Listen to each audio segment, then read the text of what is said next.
پاکستان سے متعلق عالمی بینک کی تازہ رپورٹ میں کہا گیا ہے کہ پاکستان میں بڑھتی ہوئی سیاسی ہنگامہ آرائی سے اعتماد میں کمی اور نجی شعبوں کی طرف میں سست روی آ سکتی ہے۔ رپورٹ میں عالمی بینک کا کہنا ہے کہ الیکشن کے بارے میں غیر یقینی صورتحال، سیاسی و سماجی بے چینی اور تشدد سے نجی شعبوں کی افزائش کی رفتار کو سست، غیر ملکی سرمایہ کاری میں کمی اور معاشی ترقی کو متاثر کر سکتی ہے۔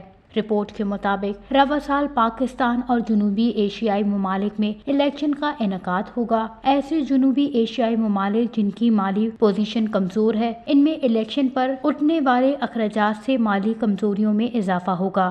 الیکشن کے بارے میں غیر یقینی صورتحال ختم کرنے سے الیکشن کے بعد ترقی میں بہتری آ سکتی ہے۔ عالمی بینک کی رپورٹ کے مطابق گزشتہ مالی سال کے دوران پاکستان میں سیلاب اور بڑھتی ہوئی سیاسی بے یقینی سے کارکردگی میں 0.2% کمی ہوئی۔ رپورٹ کی قدر میں کمی سے مہنگائی میں اضافہ رہا۔